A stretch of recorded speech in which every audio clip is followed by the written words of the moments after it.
ಹಿಜಾಬ್ ವಿವಾದ, ನೂರಾರು ಮುಸ್ಲಿಂ ಸಮುದಾಯದವರಿಂದ ಬೃಹತ್ ಪ್ರತಿಭಟನೆ.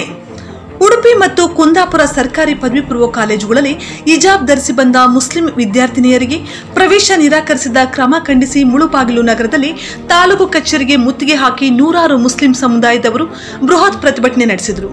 ವಿದ್ಯಾರ್ಥಿನಿಯರಿಗೆ ಪ್ರವೇಶ ನಿರಾಕರಿಸಿದ ಸರ್ಕಾರಿ ಕಾಲೇಜು ಆಡಳಿತ ಮಂಡಳಿಗಳ ನಿರ್ಧಾರ ಖಂಡಿಸಿ ಘೋಷಣೆ ಕೂಗಿದರು. ಹಿಜಾಬ್ ಧರಿಸುವುದು ಮುಸ್ಲಿಂ ಹೆಣ್ಣು ಮಕ್ಕಳ ಮೂಲಭೂತ ಹಕ್ಕು. ಅದು ನಮ್ಮ ಸಂಸ್ಕೃತಿ, ಸಂಪ್ರದಾಯವಾಗಿದೆ. ದಶಕಗಳಿಂದ ಮಹಿಳೆಯರು ಹಿಜಾಬ್ ಧರಿಸುತ್ತಿದ್ದಾರೆ. ಇಲ್ಲಿಯವರೆಗೆ ಇಲ್ಲದ ನಿರ್ಬಂಧ ಈಗೇಕೆ? ಹಿಜಾಬ್ ಮುಸ್ಲಿಂ ಮಹಿಳೆಯರ ಗೌರವ, ಘನತೆ, ನಂಬಿಕೆ ಪ್ರಶ್ನೆಯಾಗಿದೆ ಎಂದು ಘೋಷಣೆ ಕೂಗಿ ಹಿಜಾಬ್ ನಮ್ಮ ಹಕ್ಕು ಎನ್ನುವ ಫಲಕಗಳನ್ನು ಪ್ರದರ್ಶಿಸಿದರು. ಕಾಲೇಜು ವಿದ್ಯಾರ್ಥಿನಿಯರನ್ನು ಹೊರಗೆ ನಿಲ್ಲಿಸಿರುವ ಕ್ರಮ ಸರಿಯಲ್ಲ. ಇದು ಸಂಪೂರ್ಣ ಸಂವಿಧಾನ ಮತ್ತು ಕಾನೂನು ಬಾಹಿರವಾಗಿದೆ. ಕಾಲೇಜು ಆಡಳಿತ ಮಂಡಳಿಯವರು ಅನಗತ್ಯ ಗೊಂದಲ ಸೃಷ್ಟಿಸುವ ಕೆಲಸ ಮಾಡಿದ್ದಾರೆ. ಶಿಕ್ಷಣಕ್ಕಾಗಿ ಬರುವ ವಿದ್ಯಾರ್ಥಿನಿಯರನ್ನು ಕಾಲೇಜಿನ ಗೇಟಿನ ಹೊರಗೆ ನಿಲ್ಲಿಸಿದ್ದು ಕ್ರೌರ್ಯದ ಪರಮಾವಧಿ. ಇಂತಹ ಘಟನೆ ಭವಿಷ್ಯದಲ್ಲಿ ನಡೆಯದಂತೆ ಕ್ರಮ ಕೈಗೊಳ್ಳಬೇಕೆಂದು ಪ್ರತಿಭಟನಾ ನಿರತರು ಒತ್ತಾಯಿಸಿದರು. ಈ ಸಂದರ್ಭದಲ್ಲಿ ವಿವಿಧ ಪರ ಸಂಘಟನೆಗಳು ಹಾಗೂ ಮುಖಂಡರು ಹಾಜರಿದ್ದರು.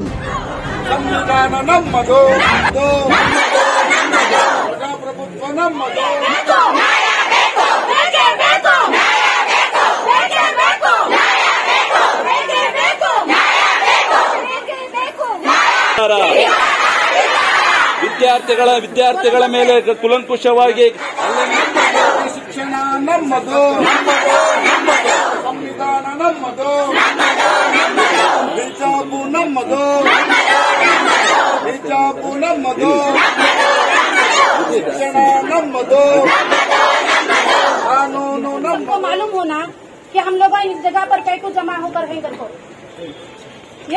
पिछले एक महीने से उड़पी में जो मुस्लिम स्टूडेंट्स के ऊपर हिजाब के ऊपर जो सवाल उठाकर हैं और बच्चों को कॉलेजेस के अंदर नहीं ले रहे हैं और क्लास भी उनको नहीं दे रहे हैं, तो हम लोगों को मालूम है कि जैसा उड़पी में ये क्या है कि हिजाब का मसला उठा, ये खबर आग की तरह फैल गई। इसके बाद कर्नाटक के मुख्तलिफ जगहों के पर गंगावती, उड़पी, कुंदापुरा, गुलबर्गा, इन सब जगहों पर हमारी मुस्लिम लड़कियों को हिजाब पर पाबंदी लगा रहे हैं और प्रिंसिपल लड़कियों को क्लास के अंदर नहीं आने दे रहे हैं। भाइयों को और बहनों को बताना चाहती हूँ मैं, ये मनुवादी सोच रखने वाले प्रिंसिपल्स और हेडमास्टर्स, ये लोग आरएसएस के एजेंट हैं। ये लोग आरएसएस के एजेंट हैं और स्कूल्स को और कॉलेजेस को अपने बाप की प्रॉपर्टी समझते हैं। प्रॉपर्टी नहीं है, ये हमारा हक है। इस देश की आजादी के लिए हमारा भी क्या है कि बहुत सारा वक्त लगाकर है, हमारे बड़े भी इसके अंदर हिस्सा लेकर हैं। मेरी प्यारी बहनों को, भाइयों को ये बताना चाहती हूँ, ये लोग ऐसा क्यों कर रहे हैं?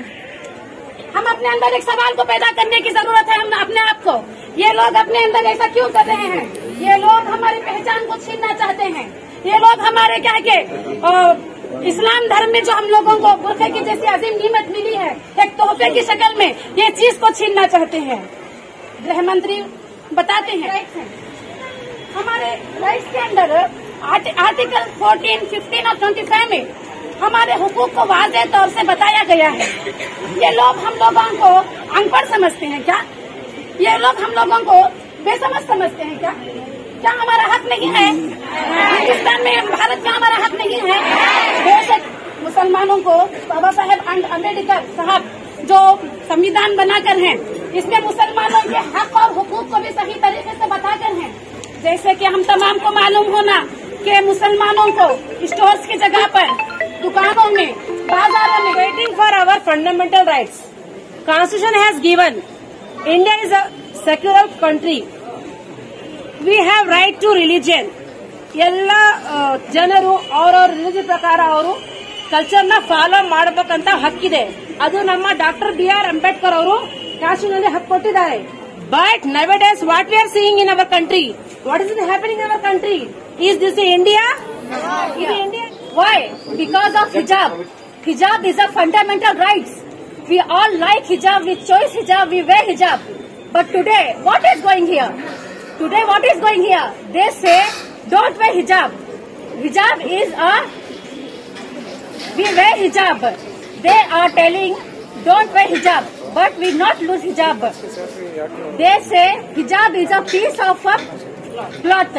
It's not a piece of a cloth. It is a right to wear. I asked you some 3 questions.